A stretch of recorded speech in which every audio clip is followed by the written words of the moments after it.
Class 12 अध्याय 3 हम पढ़ रहे हैं। और अध्याय 3 में आज जो हमारा प्रकरण है वो है द्युनिषेचन। द्युनिषेचन होता क्या है ये जानने से पहले हम ये जान लेते हैं कि द्युनिषेचन की परिभाषा क्या है, किस प्रकार से द्युनिषेचन होता है, किस प्रकार से 2 बार निषेचन होता है, वो चीज़ हम जान लेते हैं। तो सबसे पहले द्युनिषेचन हम पढ़ेंगे, उसके बाद हम पढ़ेंगे द्युनिषेचन की खोज। देखिए द्युनिषेचन में सबसे पहले हमें पता होना चाहिए निषेचन का।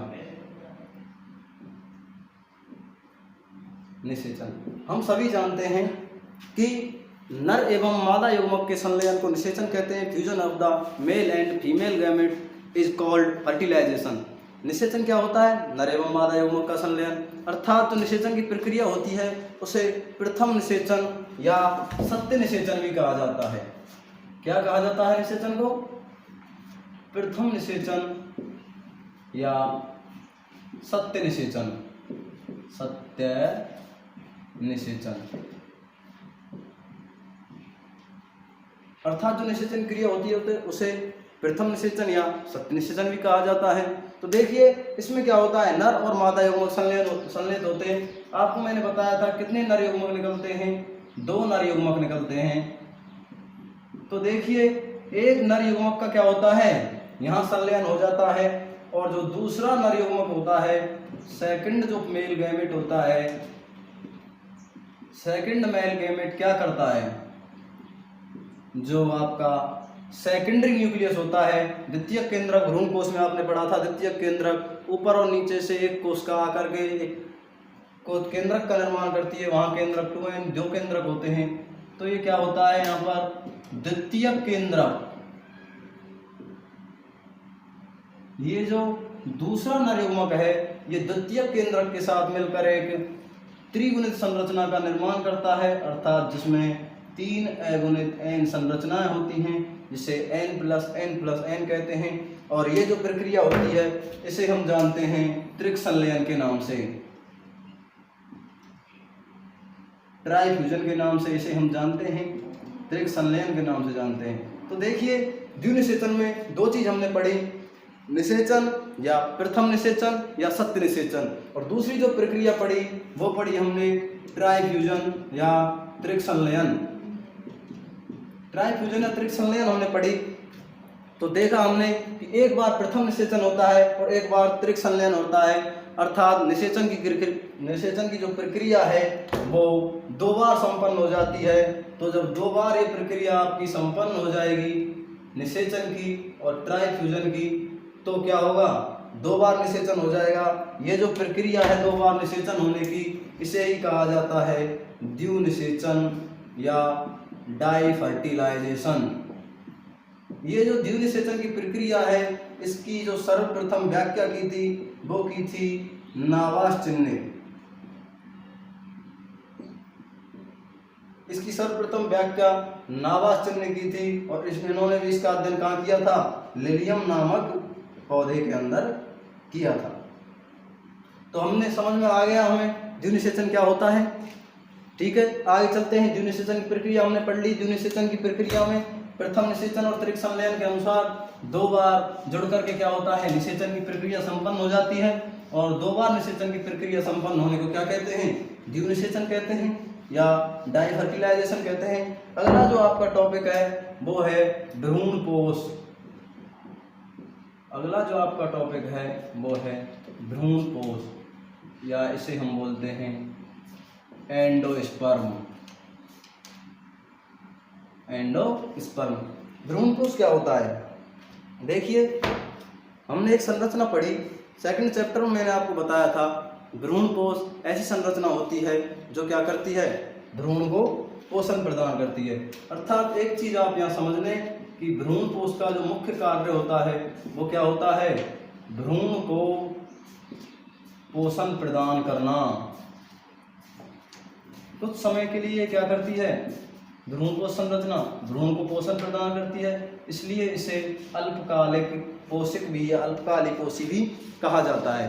देखिए भ्रूणकोश जो संरचना होती है वो एक द्विगुणित संरचना होती है। उसके बाद में हम भ्रूणकोश के प्रकार देखेंगे कि भ्रूणकोश कितने प्रकार का होता है। भ्रूणकोश अलग अलग प्रकार की संरचनाएं होती हैं। तो देखिए भ्रूणकोश के जो प्रकार हैं वो हम पढ़ रहे हैं, टाइप्स ऑफ एंडोस्पर्म। देखिए टाइप्स ऑफ एंडोस्पर्म में जो पहला प्रकार है इसका वो है केंद्रकीय भ्रूणपोष, न्यूक्लियस एंडोस्पर्म या केंद्रकीय भ्रूणपोष। भ्रूणकोष और भ्रूणपोष में अंतर होता है, ये आप समझ लीजिए। सबसे पहले हम पढ़ रहे हैं केंद्रकीय भ्रूणपोष। इसमें क्या होता है, जो केंद्रक होता है जो हमने पढ़ा था द्वितीय केंद्रक, इसमें बार बार विभाजन होकर क्या होता है, लगातार केंद्रक विभाजन होता है।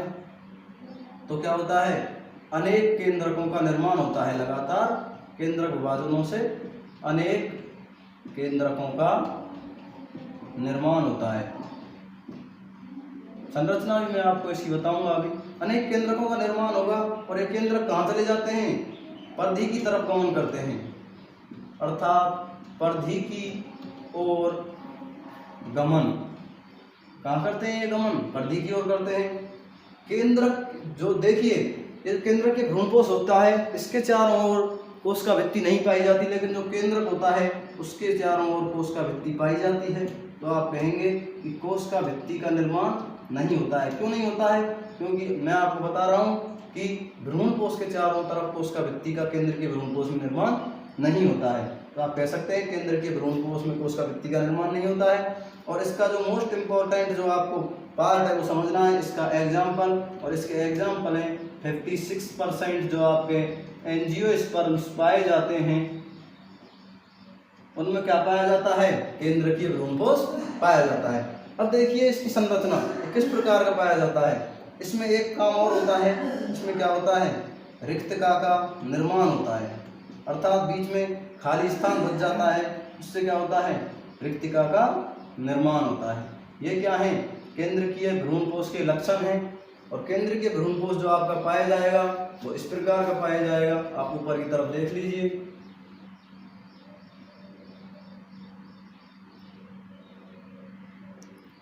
इस प्रकार का आपका केंद्रकीय भ्रूणपोष पाया जाएगा। इसमें विभिन्न क्या होंगे, केंद्रक होंगे जो कहाँ चले जाएंगे, मैंने आपको भी बताया, परिधि की तरफ आ जाते हैं। इस प्रकार से परिधि की तरफ जब सारे केंद्रक आ जाएंगे तो क्या होगा, बीच में क्या बन जाती है, गुहा बन जाती है या कैविटी बन जाती है, जिसे क्या कहते हैं, जिसे हम जानते हैं रिक्तिका के नाम से। ये क्या है, रिक्तिका है। और ये उदाहरण किसका है, केंद्रकीय भ्रूणपोष का है। और देखिए केंद्रकों का जब निर्माण हो गया तो यहाँ क्या पाया जाएगा, तो उसका द्रव भी पाया जाएगा। ठीक है, ये क्या है, तो उसका द्रव है। आप इसका नामकरण करना चाहते हैं तो कर सकते हैं। ये क्या है, न्यूक्लियस है या केंद्रक है, और ये क्या कोशिका द्रव्य है, और ये क्या है, रिक्तिका है। ठीक है, तो आपको समझ में आ गया होगा केंद्र के भ्रूणपोष किस प्रकार का होता है। अब देखिए ये जो चीज़ है मैं आपको कोरिलेट करके पढ़ाऊंगा, जोड़ के पढ़ाऊंगा। केंद्र के भ्रूणपोष से ही किसका विकास होता है, कोशिकीय भ्रूणपोष का विकास होता है। अर्थात कोशिकीय भ्रूणपोष का निर्माण भी क्या होता है, किससे होता है, केंद्रकीय भ्रूणपोष से होता है। जब केंद्रकीय भ्रूणपोष में कोशिका विभाजन प्रारंभ हो जाता है तो किस प्रकार के भ्रूणपोष का निर्माण होता है, कोशिकीय भ्रूणपोष का निर्माण होता है। अर्थात किसका विभाजन होता है, कोशिका विभाजन। अब सामान्य सी बात है, जब कोशिका विभाजन हो जाएगा तो कोशिका को आवृत करने के लिए किसकी आवश्यकता पड़ेगी, तो कोशिका भित्ति पाई जाती है, कोशिका भित्ति आपकी पाई जाएगी। अब देखिए जब कोशिका भित्ति पाई जा रही है, कोशिका विभाजन हो गया, तो उसके बाद में कोशिकीय भ्रूणपोष का निर्माण हो गया।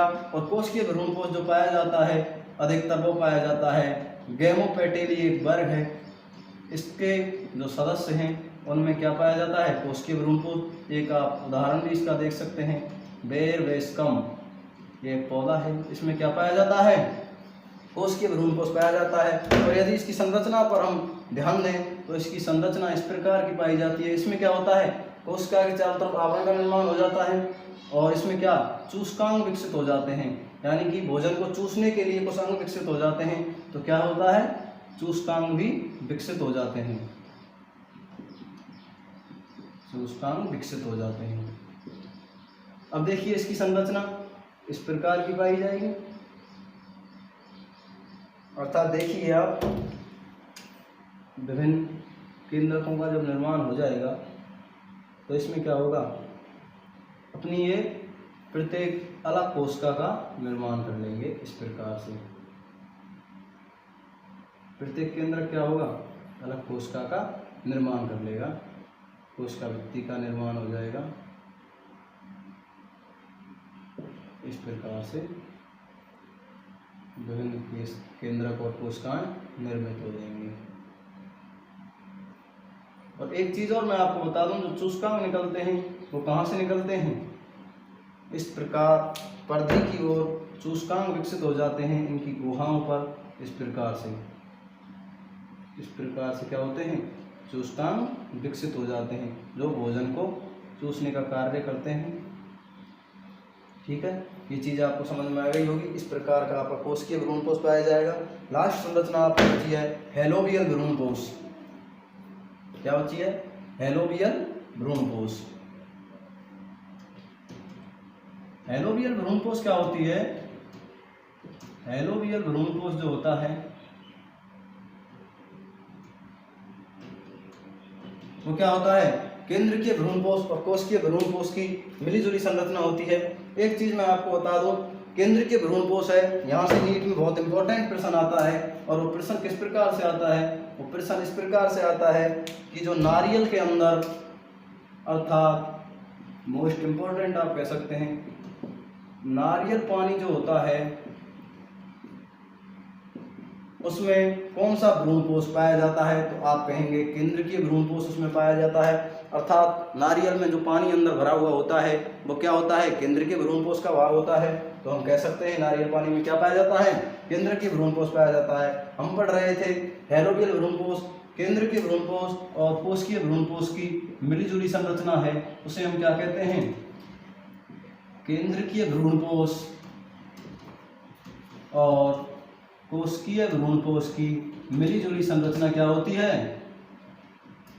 हेलोबियल भ्रूणपोष कहलाती है। इसमें भी क्या होती है, कोशिका भित्ति पाई जाएगी, अर्थात सेल वॉल प्रेजेंट रहेगी।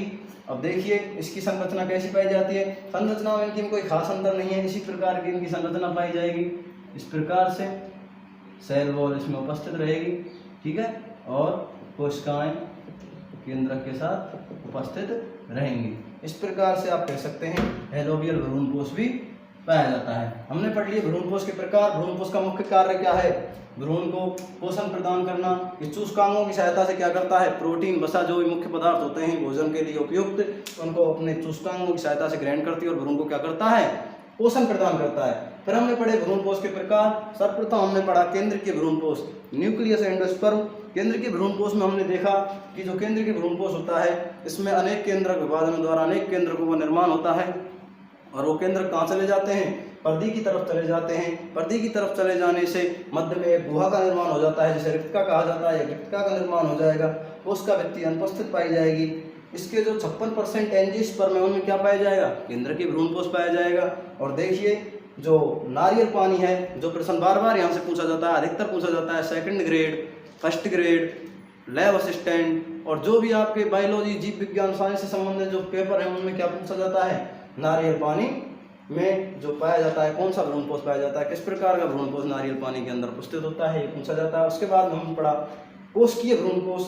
कोशिकीय भ्रूणपोष में कोशिका विभाजन होते हैं, अनेक कोशिकाओं का निर्माण हो जाता है, कोशिका भित्ति का निर्माण हो जाता है। अधिकतर जो गैमोपोटली वर्ग के जो सदस्य हैं उनमें क्या पाया जाएगा, कोशिकीय भ्रूणपोष पाया जाएगा। बेरवेस्कम क्या है, गैमोपोटली का एक सदस्य है। चूसकांग विकसित हो जाते हैं। हेलोबियल भ्रूणपोष केंद्रकीय भ्रूणपोष और कोशिकीय भ्रूणपोष की मिलीजुली संरचना है, कोशिका भित्ति उपस्थित होगी। इस प्रकार हमने टॉपिक कंप्लीट कर लिया भ्रूणपोष एंडोस्पर्म आज हम पढ़ चुके हैं। इसके बाद में हमारा टॉपिक आएगा